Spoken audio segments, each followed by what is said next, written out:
Hey, this is David Welke of Design Velke in Cedarburg, Wisconsin. Today I'm up at Throttle Stop in Elkhart Lake, Wisconsin, showing off this 66 E-Type Jaguar we're going to put up for sale.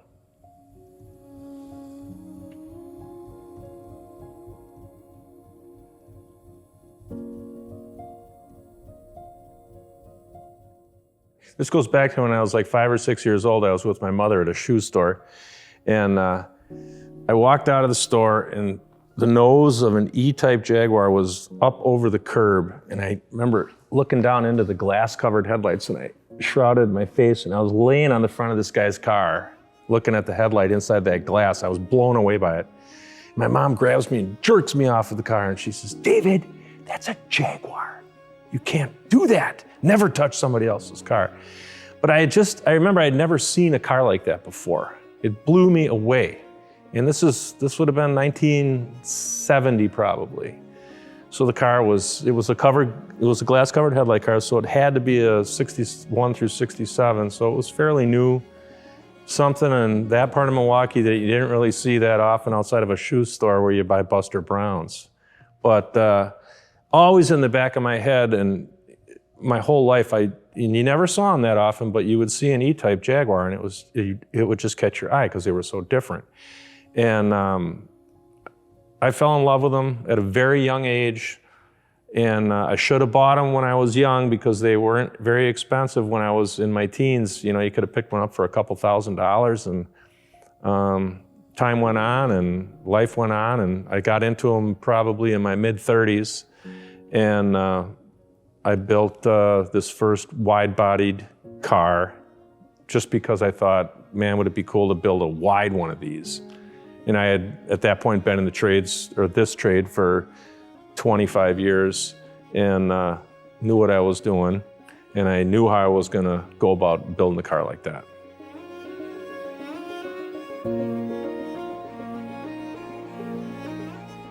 So in 2023, I basically retired from doing any other work for anybody, and I decided I'm gonna build one more car. Having all that time, 50, 60 hours a week to dedicate to one car, it changes your perspective on, wow, I can really take a lot of time and do this, or I would really like to try to do this. And there's nothing taking you away from what you're building. So in other words, you're on this car and that's it. And a lot of my buddies were like, man, aren't you gonna get bored working on one car all the time? No, I can focus so much on doing one thing really cool, something really different, like having a cockpit delete panel that fits flush with the whole top of the car, made out of, not steel, but we'll do it out of aluminum, and we'll do aluminum doors, and we'll do all this crazy stuff. And the wheels started flowing or turning in a way that they had never turned before. You have all these great ideas, but do you really have the time to carry out your ideas? In the past, no. When you are only working on one thing, nothing else, yes. And it opens up a whole different creative portion of your mind where you can build stuff that's just crazy.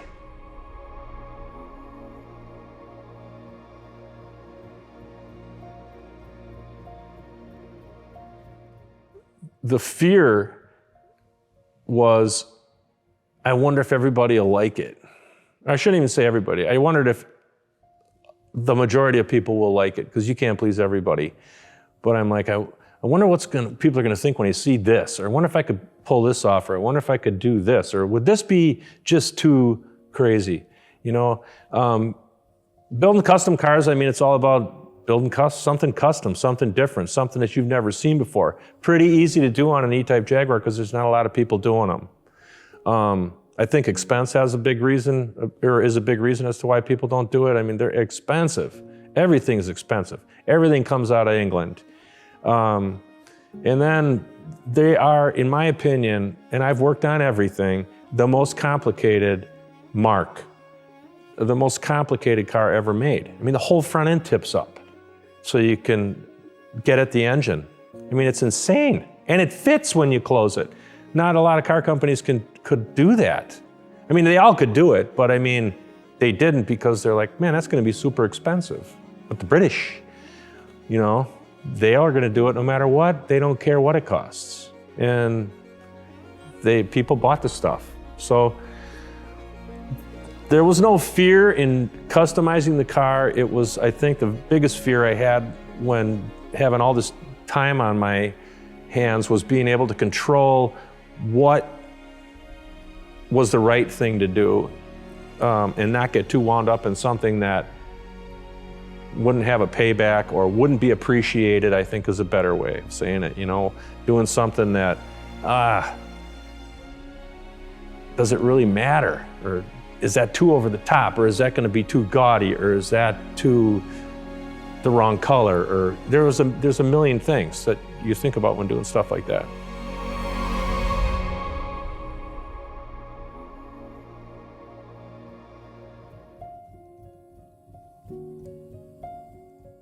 So started with a long wheelbase 2+2. We take that car and cut it all apart, send it out to be acid dipped, just the sections that we're gonna use. Now, 2+2s and Roadsters have different floors and sills. So we have to use E-Type short wheelbase or regular wheelbase, we'll call it, floor pans, inner sills, outer sills, new. But so what we send out to be acid dipped is the firewall section, the rear bulkhead section. We use the boot floor from this original car and rear panel. The rest of the stuff is all jigged up new. The whole bonnet is all E-Type stuff original that we send out and have dipped before we make any of our modifications to that. When we get all of our bare sheet metal back, and on this car, there was no pitting on it even. It was so clean coming from California. We get all of our sheet metal back, we jig it up on a set of fixtures that I have made for a regular wheelbase E-Type Jag. So we mount the front and rear bulkheads, the front frames, and then we have sheet metal come in that right to our shop. We make all the modifications to the wings. We have aluminum come in so we can make the door skins or the cockpit delete panels. We have alloy come in so we can make small boot lids.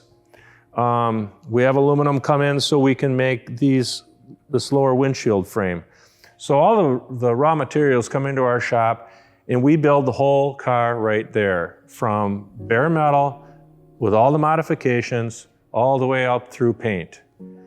Then we take the car from the metal shop or paint shop, move it into a clean area, and we do our final assembly of everything there. Now, in the meantime, when we're doing all of the build of the car, and we have dry times or down times on sheet metal work or alloy work, what we'll do is we'll do the underpinnings, like all the suspension components, all of the steering components, steering columns, steering rack, restore all of that stuff.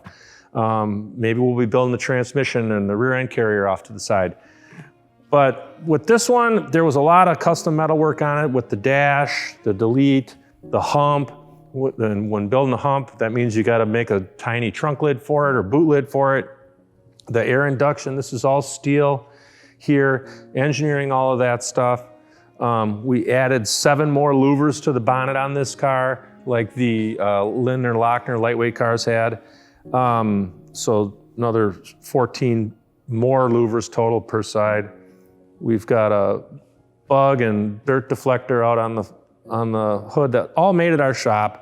We make the alloy, we make the Lexan. I mean, this Lexan was cut from sheet in our shop and formed and polished and everything. So I'm just trying to get back to the point that we don't send a lot of stuff out to be done other than upholstery. A good friend of mine restored the steering wheel in this car. He's a woodworker and custom cabinet maker. He was gracious enough to restore this wheel for us. Like I say, just a local guy. Another thing we make in our shop are these aluminum billet buckle tops that are milled on the backside to fit over the leather and not touch the paintwork. And I could go on and on as far as custom handmade stuff, and I think we'll get into that. But as a whole, this car came in as a car to my shop. The sheet metal, the alloy, all the sheet metal components that I bought out of England, like floor pans and stuff, came into my shop. And a year and a half later, this car rolls out.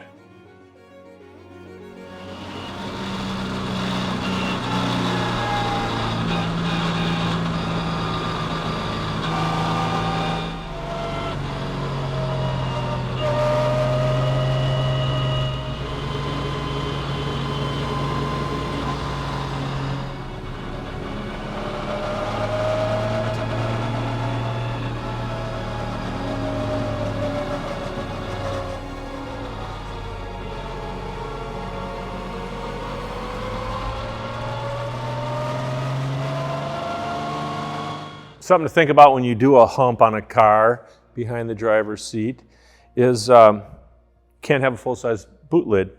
So I had to come up with smaller boot lid, and it's buckled. To open it, you use the same key that you would on an early E-Type bonnet release, and this key also works for the cockpit delete panel there that we'll get to in a minute.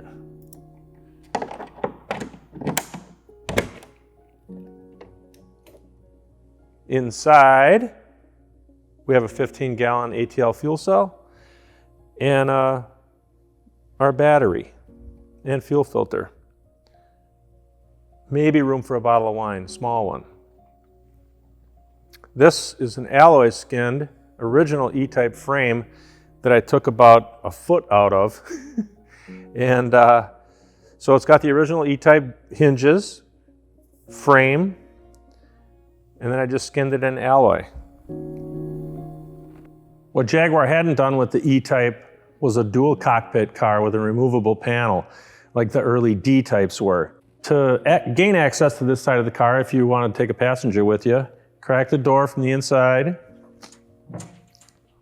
Once again, we use the same key that we used for the boot lid. Release it, and it's pinned into the dash.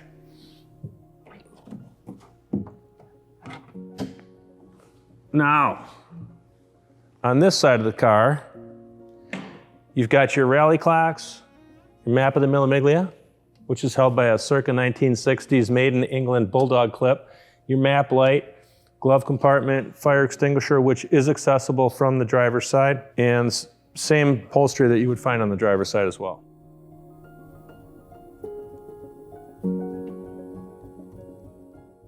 All right, moving on to the driver's side, you can see where we had to make quite a few changes.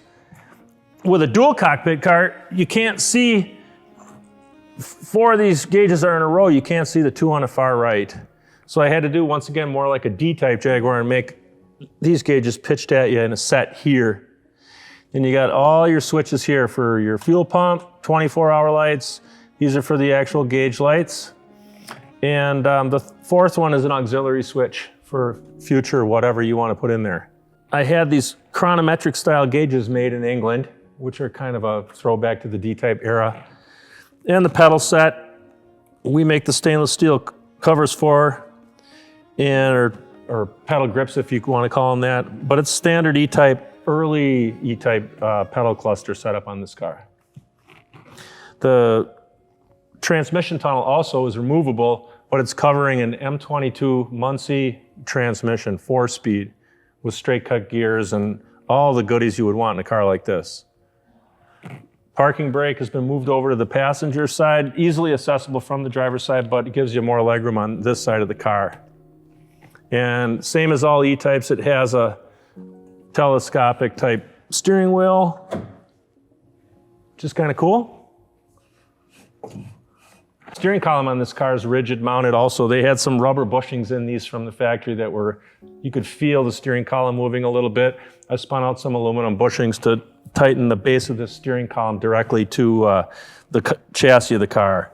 So there's no movement there at all. And then the steering rack up front has solid mounts also. So you can feel every little thing on the road with this car. On the inside of this car, I have a little bit more upholstery than the last one we built. A little bit of leather on the sills, and then on top of the transmission tunnel and drive shaft tunnel as well. And the seats have a little bit more upholstery on them, as well as the back side of the hump pad here. And I think what I'll do now is move us up to the front of the car and check out the engine bay. On this car, on the driver's side, buried up inside the left-hand sill is the exhaust, which runs along the outside of the car, but half buried into it. Up through here and to this header that I made, custom 6-tube header, comes up over the rails, over the pedal boxes and everything. All of the fluid reservoirs have been moved over to the passenger side of the car where it's nice and cool. On the earlier or other E-Types, they would be near the exhaust and you'd have problems with heat boiling your fluids and so forth. Not an issue with everything located over there. So the clutch reservoir and both brake reservoirs, front and rear, are located over there. This is a stroked 4.2. So this is a 4.7 liter claiming 435 foot-pounds of torque. in a 2,100 pound car, that's quite impressive, I think. 3 45 millimeter DCOE twin choke Webers, same as the last car. I went for this vintage feel with the plug wire separators up top like the earlier D-types had and some of the lightweight E's. Modified crankcase breather system up front here that goes over to a catch can you can see in front of the carburetor stacks there. Also, we have the upgraded torsion bar sizes and the AFCO fully adjustable compression and rebound shock absorbers, 2 up front, 4 in the rear as coilovers. This is all Ron Davis, the header tank and radiator with a Cool Cat high-speed fan set up in it, cooling fan. All the front suspension components have been nickel plated. Hydrosil did stainless steel brake caliper halves for this, front and rear. All the brake lines are stainless steel on this car. And what else do we have on the other side? You have your fuel pressure regulator and fuel pressure gauge over there and distribution block for the carburation setup over there. I went with a vintage nickel plated AN fitting on this car rather than the typical red and blue, which I think looks a lot more period, the nickel, rather than black or something. And once again, it's got the start light, carbon fiber, fuel hose, vacuum hose, and everything running to everything there also. One of the things I pride myself on is I hate subcontracting stuff to other people. I grew up in a household full of engineers, designers. My father was in the steel forging business his whole life, 55 years. And I was always around these mechanical type people. So I learned about it. It was beaten into my brain since I was a little kid. So I became involved in mechanics. I became involved in design and engineering and the body and the paint. And I can't stress this enough, how important it is when you're building the car to keep the amount of hands in the project off of it. In other words, I don't have 10 employees. I had one guy that was working with me for years, but he's started out on this project with me and moved on to greener pastures for him. But we did all the metal work, the fixturing of the body, all the handmade panels. We did all the mechanicals, the rear end carrier, the transmission, everything was done in-house.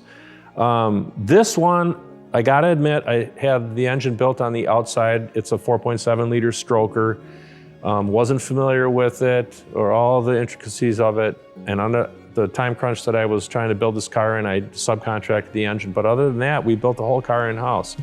What I do subcontract is my electroless nickel plating, or if I need something, machined at a machine shop, like an engine machine shop or something, that type of place. And then obviously an upholstery guy. We don't do our own upholstery in-house. Rest of it, the sheet metal comes in the door, the car comes in the door, and the car leaves our building once.